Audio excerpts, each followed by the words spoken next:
रात के नीरव सन्नाटे के बीच एक औरत की दर्द भरी आवाज सुनकर सुधा का रोम रोम कांपने लगा था। ये किसके रोने की आवाज आ रही है? आज तो अस्पताल में कोई मरीज भी भर्ती नहीं है और वो कमरा तो वैसे भी बंद रहता है। सुधा का दिमाग कहता था कि उस कमरे में किसी के होने की कोई संभावना नहीं है, लेकिन दिल जानता था कि आखिर ये आवाज है किसकी। लड़खड़ाते हुए धीमे कदमों से सुधा कमरा नंबर 9 की तरफ बढ़ने लगती है। कमरे के बाहर पहुंचकर वो दरवाजे में लगे शीशे से अंदर झांक कर देखती है तो उसे वहां कोई नजर नहीं आता। सुधा के वहां पहुंचते ही रोने की आवाज भी बंद हो गई थी। हैरान होकर सुधा वहां से जाने के लिए मुड़ती है, तभी उसे कमरे का दरवाजा जोर जोर से पीटने की आवाज सुनाई देने लगती है, जिसे सुनकर सुधा बुरी तरह चौंक जाती है। कौन है वहाँ? कौन है? सुधा के पूछते ही एक बार फिर से किसी औरत के बुरी तरह से रोने चिल्लाने की आवाजें सुनाई देनी शुरू हो जाती है। एक तरफ दरवाजा पीटने की धम धम, दूसरी तरफ वो डरावनी रोती हुई स्त्री की आवाज। सुधा दौड़ते हुए डॉक्टर राघव के कैबिन की ओर जाने लगती है, लेकिन अचानक सुधा को महसूस होता है कि राघव के कैबिन के बाहर कोई औरत काला लबादा पहने खड़ी उसे ही घूर रही है। कौन हो तुम? क्या चाहिए तुम्हें? सुधा के पूछने पर उस औरत के सर से वो लबादा हट जाता है। सामने खड़ी हुई महिला का चेहरा इतना भयानक था कि उसे देखकर सुधा के मुंह से चीख निकल जाती है और वो हड़बड़ाकर जमीन पर गिरती है। उस औरत का चेहरा नहीं, राख की एक धुंधली आकृति थी जो सुधा के चीखते ही हवा में मिलकर वहां से गायब हो गई थी। सुधा की चीख सुनकर डॉक्टर राघव अपनी कैबिन से बाहर आ जाते हैं। क्या हुआ सुधा, तुम्हें नीचे कैसे गिर पड़ी? डॉक्टर यहाँ कुछ था। अभी यहाँ कोई खड़ा हुआ था जो मेरे देखते ही देखते राख बनकर हवा में गायब हो गया। कमाल करती हो तुम। कौन होगा यहाँ? जानती हो ना, इस गांव के लोग अस्पताल में इलाज कराने नहीं आते। पिछले 10 दिनों से हम अकेले ही तो पूरी रात बिता रहे थे, फिर इतनी रात को कौन होगा यहाँ? सुधा की आंखों ने जो देखा वो चाह कर भी उसे भूल नहीं सकती थी। आप मेरी बात पर यकीन करिए डॉक्टर, यहाँ कोई था, मैंने अपनी आंखों से उसे देखा। अच्छा आप एक बात बताइए, आपने किसी औरत के रोने की आवाज नहीं सुनी?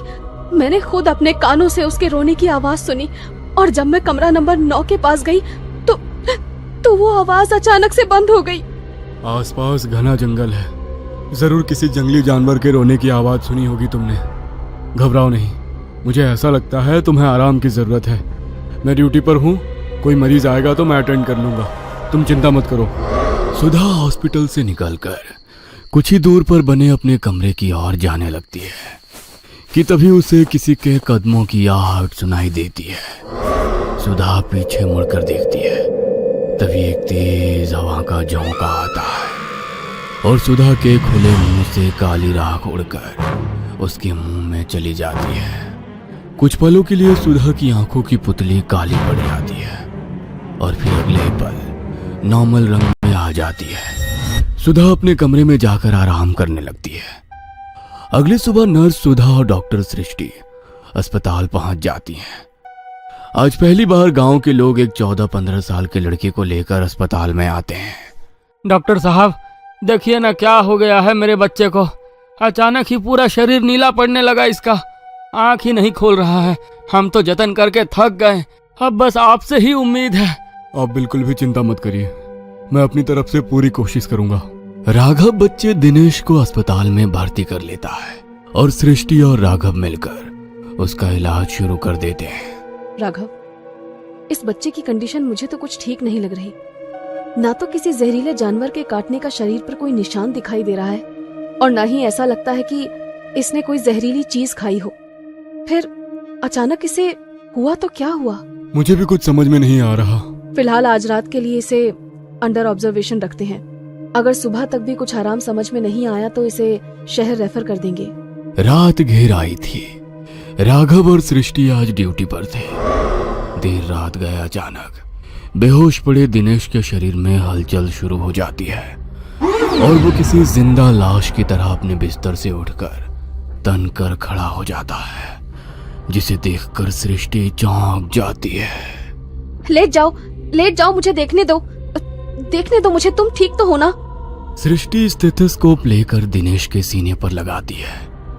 तभी दिनेश एक जोरदार धक्का देकर सृष्टि को दूसरी तरफ धकेल देता है। क्या हुआ तुम्हें? दिनेश, तुम ठीक तो हो ना? मैं तुम्हारे पेरेंट्स को बुलाती हूँ। Calm down please. अभी तक दिनेश को अपने पेशेंट की तरह ट्रीट कर रही सृष्टि अचानक ही उसकी आंखों की तरफ देखती है तो उसके पूरे बदन में मानो झुरझुरी दौड़ जाती है। दिनेश की आंखें बहुत ही डरावनी नजर आ रही थी।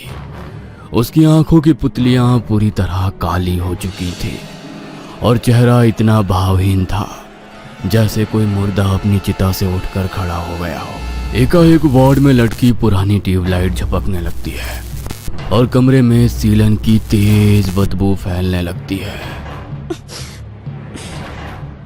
ये सब क्या हो रहा है? क्या हो रहा है यहाँ पर? दिनेश, ये तुम क्या कर रहे हो? लेकिन तुम ये कर कैसे सकते हो? सृष्टि के इतना कहते ही दिनेश घूर कर सृष्टि को देखने लगता है और अपने हाथ सृष्टि की गर्दन की ओर बढ़ाकर उसकी ओर आने लगता है। सृष्टि डर के मारे जोर जोर से चिल्ला रही थी कि तभी नर्स सुधा कमरे में आ जाती है और दिनेश की गर्दन पकड़कर उसे दीवार में दे मारती है। दिनेश जमीन में गिर चुका था और उसके सर से खून बह रहा था। दिनेश के सर से खून बहता देख सिस्टर सुधा किसी जंगली जानवर की तरह अपने हाथ और पैरों पर चलते हुए दिनेश तक पहुंचती है और उसके सर से बह रहे खून को बुरी तरह से चाटने लगती है। डॉक्टर सृष्टि एक कोने में बूंद बनी यह अविश्वसनीय घटना देख रही थी। अगले ही पल मानो नर्स सुधा पर कोई वहशी जानवर हावी हुआ हो और उसने दिनेश का हाथ मरोड़कर कंधे से अलग कर दिया। डॉक्टर होने के बाद भी यह विभत्स दृश्य देखकर सृष्टि की आंखों के आगे अंधकार छा गया और वो अपने होश खो बैठी थी। कुछ देर बाद होश आया तो राघव सृष्टि को घेरे बैठा था। सृष्टि, क्या हुआ था वहां? और वो लड़का, उसकी मौत कैसे हुई? और वो सुधा कहां चली गई? राघव की बात सुनकर सृष्टि रोते हुए उसे कमरे में हुई सारी घटना के बारे में बताने लगती है, जिसे सुनकर डॉक्टर राघव सन्न रह गया था। राघव एक अमीर पिता की इकलौती संतान था।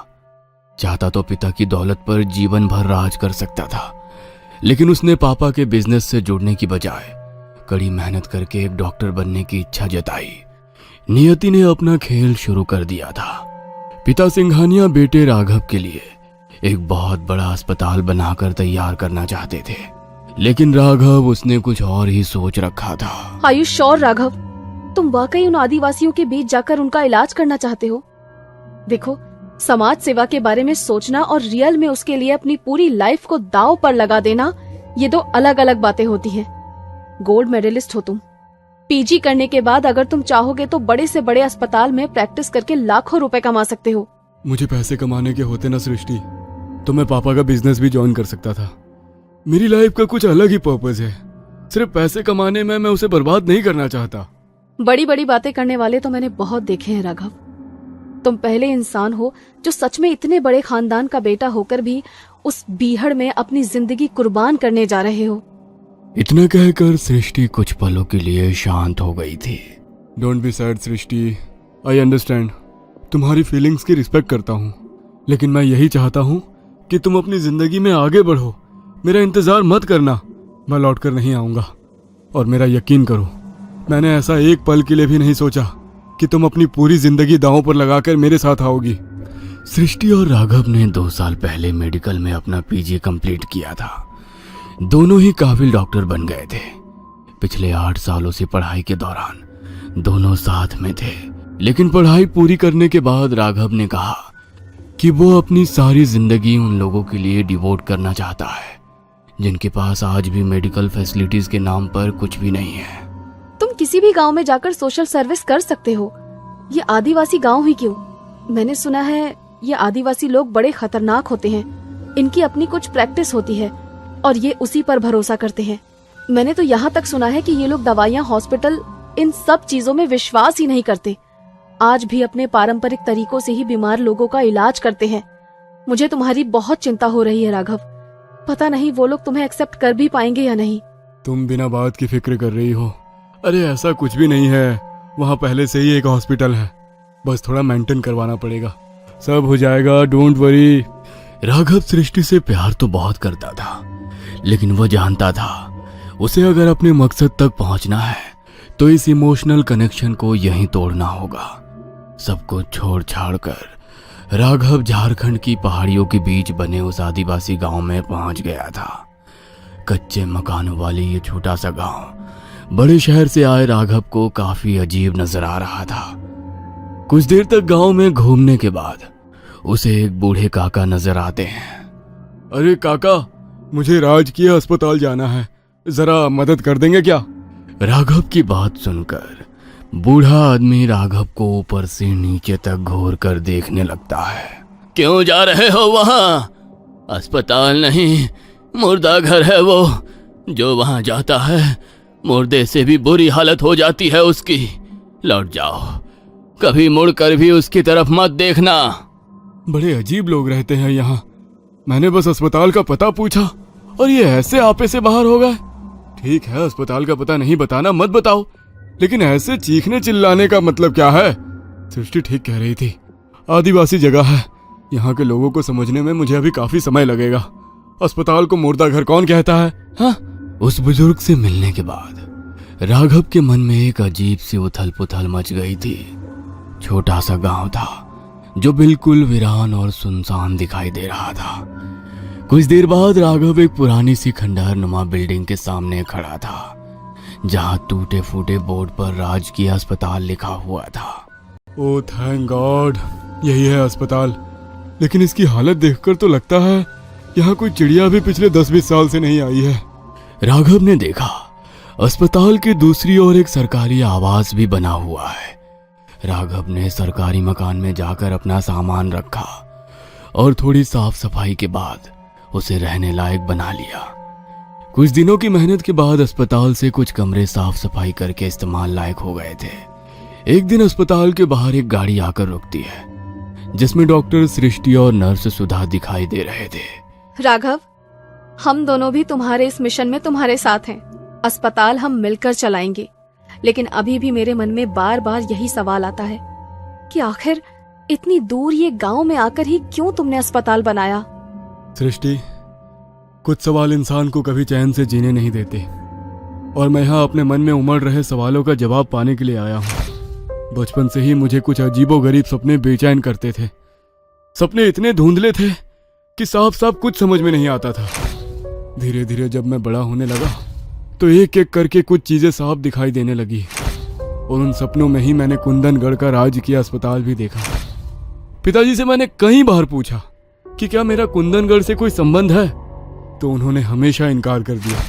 बस उन बिखरी कड़ियों को जोड़ने के लिए मैंने यहाँ आकर प्रैक्टिस करने का विचार बनाया। मैं खुद को यहाँ से बहुत जुड़ा हुआ सा महसूस कर रहा हूँ। इस हॉस्पिटल का हर कोना ऐसा लगता है जैसे मुझसे कुछ कहना चाहता है। सृष्टि राघव से अलग नहीं होना चाहती थी, इसलिए काफी सोचने के बाद अब वो भी राघव के साथ हॉस्पिटल में काम करने के लिए अपने साथ एक नर्स सुधा को लेकर कुंदनगढ़ आ जाती है। हम क्या मुंह दिखाएंगे सृष्टि, वो लड़का हमारी जिम्मेदारी था। आदिवासी गांव है, पहले ही लोग हमारे इलाज करने के अंग्रेजी तरीकों पर भरोसा नहीं करते। ऐसे में अगर उन्हें पता लगा कि हमारे अस्पताल में हमारी नर्स के हाथों उनके बच्चे की मौत हो गई है, तो हम इस गांव से जिंदा लौट कर नहीं जाएंगे। मेरे पास एक आइडिया है, इस बच्चे की बॉडी को सील कर देते हैं और गांव वालों को यही बताएंगे कि शरीर में एक ऐसा इन्फेक्शन है जिसे यदि किसी ने भी छुआ तो उसे भी यही खतरनाक बीमारी लग सकती है, और इस बीमारी के कारण ही दिनेश की मौत हुई। हो सकता है गांव वाले हमारी बात पर भरोसा कर लें। जैसा कि सृष्टि ने कहा था, डॉक्टर राघव गांव के मुखिया को दिनेश की बॉडी सौंपते हुए वही बातें दोहरा देता है। मुझे ऐसा लगता है डॉक्टर साहब ठीक कह रहे हैं, वाकई दिनेश की हालत सामान्य नहीं थी। अगर डॉक्टर साहब का कहना है कि दिनेश को किसी को भी नहीं छूना चाहिए तो हमें उनकी बात माननी ही चाहिए। कोई भी दिनेश की लाश को नहीं छुएगा, ऐसे ही बक्से में बंद करके ही उसका अंतिम संस्कार कर देंगे। मैं नहीं चाहता कि कोई भी महामारी इस गांव में फैले।